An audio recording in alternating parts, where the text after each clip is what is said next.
Good morning friends, Mishra sir mining class YouTube channel में आपका पुनः स्वागत है। फ्रेंड्स, जैसा कि पिछले वीडियो में मैंने आपको बताया कि जो है कौन कौन सी रिस्क अपने माइंस में होती है और साथ ही जो है आपके रिस्क को स्कोर कैसे किया जाता है, जिसके संबंध में सेफ्टी मैनेजमेंट प्लान और जो रिस्क असेसमेंट और रिस्क मैनेजमेंट करने की बात कही गई थी। आज की वीडियो में जो मैं एक रिस्क आपके सामने ला रहा हूं वो है नॉइस, जिसके तहत नॉइस इंड्यूस्ड हियरिंग लॉस एक नोटिफाइड डिसीज के रूप में हम लोग उसको जानते हैं। जो नॉइस होती है, शोर जो होती है, हम लोग ये कहते हैं कि इसकी परमिसिबल लिमिट जो होती है, परमिसिबल लिमिट आपको याद रखनी है कि जब जगह पर हम लोग काम करते हैं तो उसकी जो परमिसिबल लिमिट है 85 डेसिबल डीबी, ये डीबी जो है से अधिक नहीं होनी चाहिए। डेसिबल की यूनिट, साउंड की जो यूनिट होती है वो डेसिबल होती है। तो यहाँ पर हम लोग परमिसिबल लिमिट 85 डेसिबल से अधिक नहीं होनी चाहिए। उसी तरह से जब हम लोग बात करते हैं डेंजर लिमिट की, तो जो है हम लोग इसको 90 डेसिबल की बात करते हैं। 90 डेसिबल से अधिक अगर है तो उसको हम लोग जो है क्या कहते हैं, डेंजर लिमिट कहलाते हैं। Danger limit.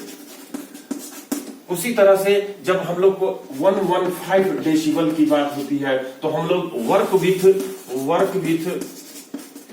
With equipment, PPE जिसको बोलते हैं। पीपीई का फुल फॉर्म आपसे पूछ सकता है फ्रेंड्स कि पीपीई क्या होता है। Personal protective equipment. तो ईयर मफ हम लोग लगा करके या ईयर प्लग लगा करके ऐसे इन्वायरमेंट में हम काम करते हैं जहां पर 115 डेसिबल से जो अधिक रहती है वहां पर हम लोग वर्क विथ पीपीई जो है करते हैं। और 140 डेसिबल 140 डेसिबल से अगर अधिक साउंड रहती है तो नो वर्क कहा जाता है कि ऐसे जगह पर काम नहीं किया जाएगा या वर्क को स्टॉप कर दिया जाएगा। तो ये जो है नॉइस की परमिसिबल लिमिट और उसके अन्य लिमिट है, जिसके आधार पर आपके सामने मैं स्क्रीन शेयर कर रहा हूं।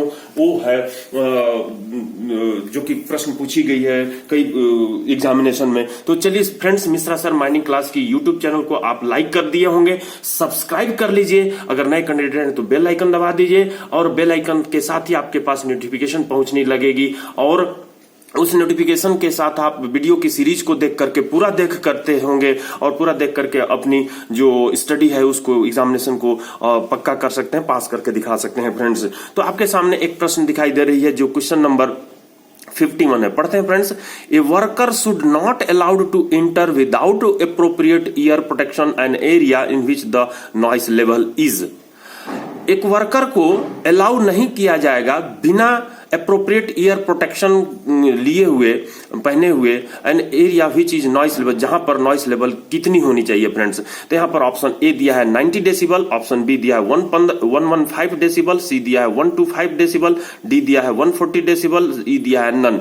तो इस संबंध में जो GSR general statutory rule 985E safety features in HEMM जो रेगुलेशन 216 के तहत बताई गई है। रेगुलेशन 216 में बस डीजीएमएस तैयार करेंगे सेफ्टी फीचर्स इन एचईएमएम की बात जो कही है, जिसके तहत जो प्रशांत कुमार सरकार साहब हैं 1 अक्टूबर 2018 को जीएसआर 987E को निकाले हुए हैं। 985E के तहत निकाले हुए हैं। देखिए, पढ़िए इसमें क्या लिखते हैं नॉइस के संबंध में। The operator and person near to the HEMM, यानी एचईएमएम के पास ऑपरेटर या वो person shall not be exposed, वो नहीं जाएंगे to noise level that exceed an 8 hour equivalent continuous sound exposure, जो 8 घंटे तक लगातार साउंड एक्सपोजर हो रही है। 85 decibel A is the amplitude friends, A frequency है साउंड लेवल मेजरमेंट का। तो यहां पर 85 डेसिबल लेवल से जब अधिक रहती है तो वहां पर वो ऑपरेशंस या कोई ऑपरेटर्स नहीं जाएंगे। एंड व्हेनेवर इट एक्सीड, जैसे ही 85 डेसिबल से अधिक होती है, द पर्सनल प्रोटेक्टिव इक्विपमेंट्स, जिसकी फुल फॉर्म आपकी यहां मैं अभी चर्चा किया था बोर्ड में जब मैं सामने बता रहा था, तो पीपीई के पर्सनल प्रोटेक्टिव इक्विपमेंट के साथ ही जो इक्विट स्ट्रेंथ का होगा उसको पहन करके ही ऑपरेटर या पर्सन वहां पर जाएंगे।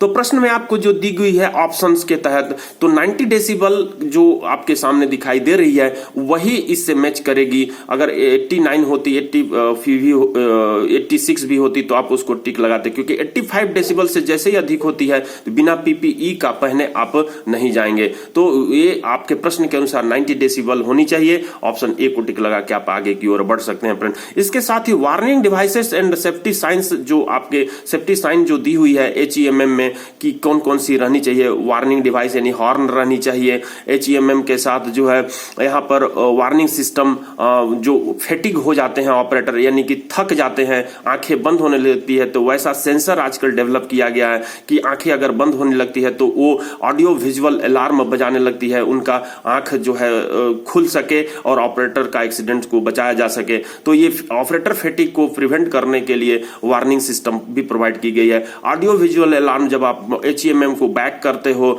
तो उस समय AVA बजती रहती है। सेफ्टी साइंस और हजार्डस और पिक्टोरियल्स लगे रहते हैं कॉन्स्पिक्यूअस प्लेसेस पर। यहाँ पर ट्रिपल आर एक पिक्चर देखे होंगे, साउथ इंडिया की जो पिक्चर है उसके तहत आप याद रख सकते हो RRR यानी कि रेट्रो रिफ्लेक्टिव रिफ्लेक्टर जो प्रोवाइड होती है HEMM के चारों साइड में जो चमकीला पट्टी होती है वही कहलाती है रेट्रो रिफ्लेक्टिव रिफ्लेक्टर। इस तरह से HEMM के बहुत सारे सेफ्टी फीचर्स हैं जिनको आपको दिमाग में रखनी है। और इस रूल के तहत जो 1987E के जो जनरल स्टैट्यूटरी रूल है उसकी हम लोग और भी चर्चा करेंगे फ्रेंड्स, कि कौन कौन सी जो है सेफ्टी डिवाइसेस उसमें लगी रहती है। ब्रेक सिस्टम लगी रहती है, तो ब्रेक सिस्टम में भी जो है हम लोग चर्चा करते हैं।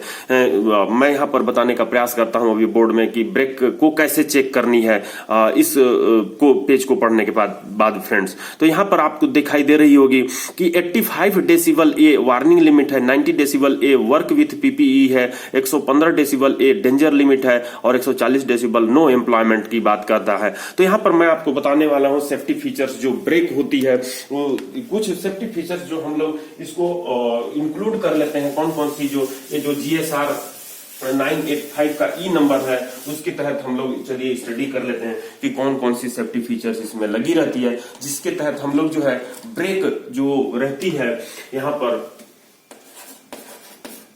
सेफ्टी फीचर्स इन HEMM, जिसको हम लोग यहाँ पर डंपर की बात करेंगे,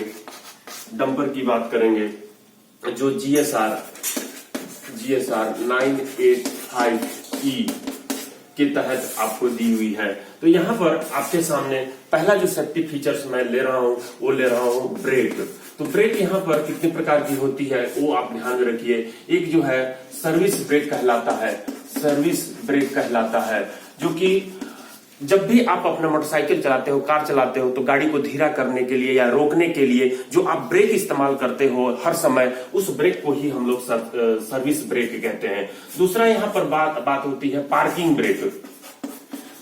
ब्रेक, जिसको आप ये कहते हो कि जब भी आपको पार्क करनी रहती है गाड़ी को, तो आप उस ब्रेक को लगा करके, जिसको फोर व्हीलर में हैंड ब्रेक भी कहते हैं, उस ब्रेक को लगा करके आप जो है बाहर उतरते हो या गाड़ी को परमानेंटली वहां खड़ा करते हो या टेम्पोरली खड़ा करते हो, तो पार्किंग ब्रेक लगाते हो। यहाँ पर तीसरी ब्रेक जो है वो है रिटार्डर ब्रेक।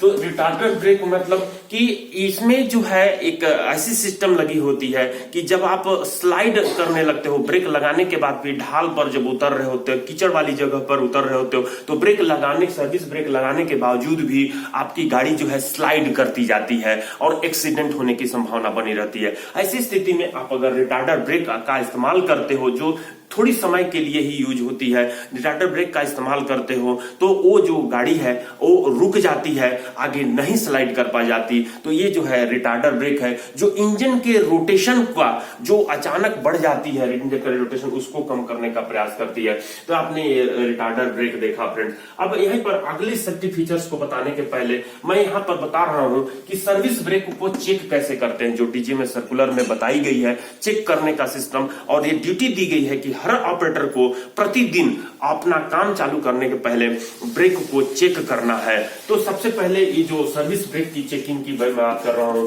सर्विस ब्रेक की चेक कैसे करना है। तो यहाँ पर मैं कीवर्ड के रूप में आपको बताने का प्रयास कर रहा हूं फ्रेंड्स, और उसका आपका एक्सप्लेनेशन आप मौखिक रूप से करने का प्रयास कीजिए। तो यहाँ पर पहला है कि move the dumper in dry level surface. कहने का मतलब कि आपको लेवल सरफेस पर लेके जाना है किसको, डंपर को, जहां पर आप ब्रेक टेस्ट करना चाहते हैं। फिर यहां पर दूसरी नंबर में बात करता है कि जो सर्विस ब्रेक है उसको आप जो है चेक करना है, तो इंजन को स्टार्ट करो। इंजन को वहां ले जाकर के, इंजन स्टार्ट रहती है लेकिन जनरली इंजीनियर लोग जब वो चेक करवाते हैं या फोरमैन लोग जब चेक करवाते हैं तो बारी बारी से सभी डंपर का चेक करवाते हैं। तो ये मान के चलिए कि आपकी मशीन, आपकी जो डंपर है वो रुकी हुई है, तो यहाँ पर आपको दूसरा काम करना है, इंजन स्टार्ट करिए, इंजन स्टार्ट करिए। अब यहाँ पर तीसरा काम आपको करनी है कि इंजन स्टार्ट करने के बाद आप जो है इंजन को ब्रेक को अप्लाई कीजिए, ब्रेक को अप्लाई कीजिए, ब्रेक अप्लाई। कौन सी ब्रेक? तो यहाँ पर सर्विस ब्रेक की बात कर रहे हो तो सर्विस ब्रेक अप्लाई करो। ये देख लो कि सभी गियर जो है न्यूट्रल में होने चाहिए, गियर जो है न्यूट्रल में होने चाहिए, और आप ब्रेक को जो है अप्लाई करते हो। कौन सी ब्रेक को? सर्विस ब्रेक को। अब साथ ही जो है चौथा काम में आप ये करते हो कि इंजन को एक्सीलरेट करते हो, इंजन को एक्सीलरेट। कहने का मतलब इंजन को एक्सीलरेट करते हो अप टू मेन पॉइंट ये है कि 1400 आरपीएम, ये मेन पॉइंट है। इसी पर आपसे प्रश्न पूछ सकती है। मैं देख लेता हूं कि आपको नीचे की ओर दिखाई दे रही है कि नहीं। इंजन, हाँ दिखाई दे रही है। तो यहाँ पर आपको जो है इंजन को एक्सीलरेट करना है। कहने का मतलब कि एक्सीलेटर पर आपको पैर को रखना है और आप एक्सीलेटर पर पैर रख करके इंजन की रेस कर रहे हो। रेसिंग करते हुए आप वो कांटा में देखने का प्रयास करो कि जो ये अपनी जो डायल रहती है आरपीएम की उसमें जो कांटा है वो 1400 आरपीएम तक जैसे ही पहुंचती है आप उसको छोड़ दो। किसको छोड़ दो? एक्सीलेटर पर से पैर को हटा दो। तो आरपीएम 1400 तक चेक करते हो और ये देखते हो कि हमारी गाड़ी मूव नहीं की। अगर मूव नहीं की, क्योंकि ब्रेक आपने अप्लाई किया हुआ है, मूव नहीं की तो ये समझिए कि सर्विस ब्रेक ठीक है। मूव नहीं करने पर, यहां पर आप जो है मूव अगर नहीं किया, मूव जो है नहीं हुआ, नो मूविंग, कोई मूविंग नहीं हुई है, तो कहने का मतलब कि जो आपने सर्विस ब्रेक अप्लाई करके रखा है वो ठीक है। इस तरीके से हम लोग सर्विस ब्रेक को चेक करते हैं।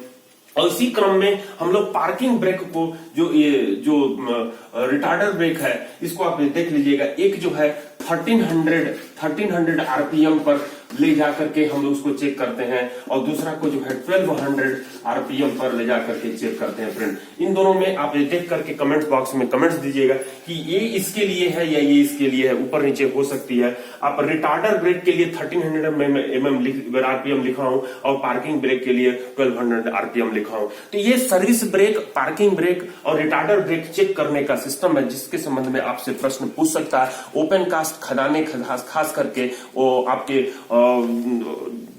एनसीएल के माइंस में और एनएलसी के माइंस में, नेवली लिग्नाइट कारपोरेशन और नॉर्दर्न कोलफील्ड लिमिटेड के माइंस में आपके हैं, तो वहां पर ब्रेक चेक करने का सिस्टम सभी ऑपरेटर को अपना काम शुरुआत करने के पहले जो है करनी पड़ती है। तो आपने ये देखा। उसी के साथ ही 15 दिन के अंतर पर हर पखवाड़े में एक बार, फोर्टनाइटली एक बार टेस्ट करने की बात कही जाती है, जो कि हम लोग सर्विस ब्रेक, रिटार्डर ब्रेक और पार्किंग ब्रेक की चेक करते हैं। उसकी चर्चा हम लोग किसी और वीडियो में करेंगे।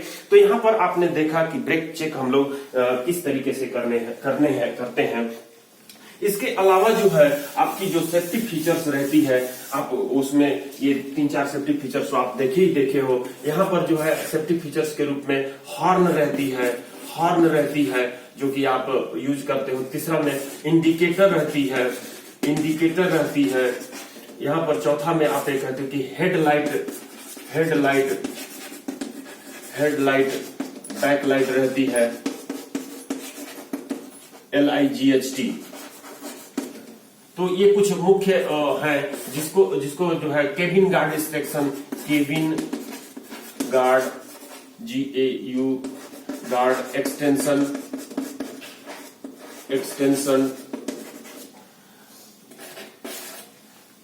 यहाँ पर आप सेंसर की बात किए होगी, सेंसर की बात किए हो कि फैटिग होने पर ऑपरेटर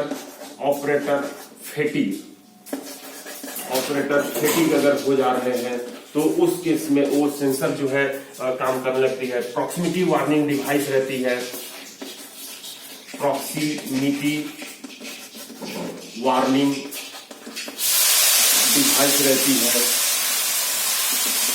कहने का मतलब कि अगर कोई नजदीक में आपका गाड़ी के पास आ जाता है तो तुरंत जो है इन बैक साइड या साइड में अगर कोई वस्तु आ जाती है, कोई पर्सन आ जाते हैं तो वो तुरंत हमको जो है वार्निंग देने का काम करती है कि आपके गाड़ी के नजदीक में कोई आ गया है। तो इस तरह से 7 हो गई। 8 में आप ये देखते हो कि जो आपकी प्रॉक्सिमिटी वार्निंग डिवाइस हो गई। यहाँ पर ट्रिपल आर की मैं भी बात किया था। रेट्रो रिफ्लेक्टिव रिफ्लेक्टर होती है, चारों साइड पट्टी लगी रहती है, जिससे कि दूर में भी अगर कोई खड़ा है और किसी और लाइट दिखा रहा है तो आपकी गाड़ी की चमक जो है उससे पता चल जाएगी कि आपकी डंपर आ रही है या डंपर कोई खड़ी है। तो इसको रेट्रो रिफ्लेक्टिव रिफ्लेक्टर कहते हैं। इसके साथ ही जो है आपको आरवीएम यानी कि रियर व्यू मिरर लगी रहती है बैक साइड को देखने के लिए। इसी के साथ जो है आपको आरवीसी यानी कि रियर व्यू कैमरा लगा रहता है। अब इस आरवीसी की जगह पे कह सकते हैं कि इसी को मैं कह रहा हूं कि 3 डायमेंशनल वीसी। और पहले जो है आरवीसी डीजीएमएस के सर्कुलर में दी हुई थी, रियर व्यू कैमरा गाड़ी में लगी रहती है। उस कैमरा के तहत आप देख सकते हैं कि बैक साइड करते समय कि कौन सी वस्तु कहां पर रखी है, आपको कितना में कट करना है, उसको आरवीसी बोलते हैं, रियर व्यू कैमरा बोलते हैं। उसके साथ ही यहाँ पर 3 डायमेंशनल वीसी यानी कि 3 डायमेंशनल यानी कि दोनों साइड में भी दिखाई दे रही है, पीछे भी दिखाई दे रही है। तो ऐसा विजुअल कैमरा की जब बात करते हैं तो वो जो है आरवीसी कहलाती है friends. Thank you friends. Next video में फिर से मैं इसके आगे मिलता हूं और इसके आगे सेफ्टी फीचर्स की बात करता हूं फ्रेंड्स।